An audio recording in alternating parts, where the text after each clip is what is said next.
Okay, so we're in the second part of the reading, and what we're trying to do at this point in time is define at least three distinctive moments in the poem. And again, I think the way that you go about doing that is simply dividing the poem up, or a poem, by looking for shifts in speaking voice, subject matter, tone, or time, depending on the type of poem.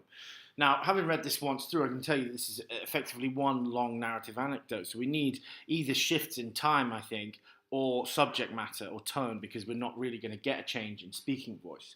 So the poem begins: When I was 5 in Louisville, we drove to see nighttime fires. Piled 7 of us, all pajamas and running noses, into the olds. Drove fast towards smoke. It was after my father lost his job. And so there is where I would say is the first moment. This is the distinctive moment.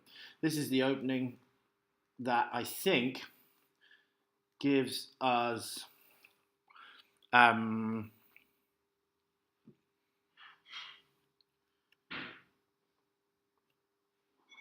background for the anecdote. So there's number one. It was after my father lost his job, so not getting up in the morning gave him time. Awake past midnight, he read old newspapers with no news, tried crosswords until he split the pencil between his teeth. Mad. I would say that's another distinctive moment there, because this is giving us the background to the father's unemployment. The father has lost his job, and this is quite clearly going to cause problems.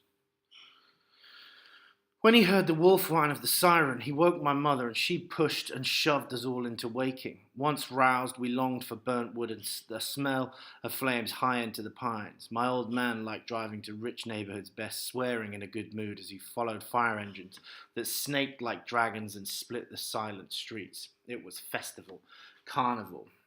There, I think, is the central image in the poem is of the family driving towards a neighborhood on fire in a festive sense. The fire at this point is festive for them. Then we have a shift that's obviously signaled by the stanza change here. If there were a Cadillac or any car in a curved driveway, my father smiled a smile from a secret brittle heart. His face lit up in the heat given off by destruction, like something was being made or was being set right. I bent my head. So this is again a point of change here. We've got the father's enjoyment of the destruction.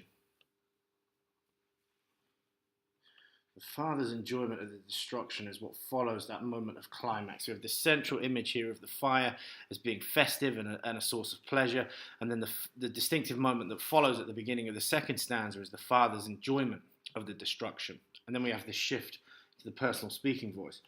I bent my head back to see where sparks ate up the sky. My father, who'd never held us, would take my hand and point to falling cinders that covered the ground like snow, or, excited, show us the swollen collapse of a staircase. My mother watched my father, not the house. She was happy. And so there, I think, is again a final point of change. So this fifth section here, we've got a description here of bonding between father and children, which I think brings us back to the title.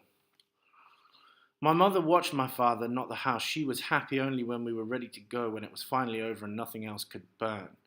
Driving home, she would sleep in the front seat as we huddled behind. I could see his quiet face in the rearview mirror, eyes like hallways filled with smoke.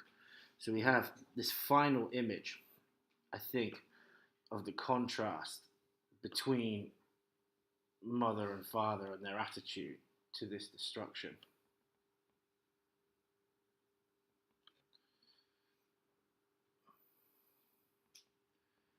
So what you will find very frequently is that the poem doesn't neatly divide up into three moments, but it's three moments that you really need in order to write the essay structure that I'm suggesting.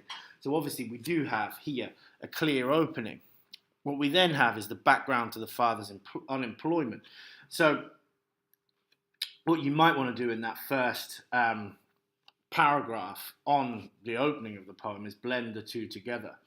The central image then would be, I think, possibly 3 and 4 together. You would combine those as a way of looking at the festivity of the fire burning, and then also the father's enjoyment of this particular destruction.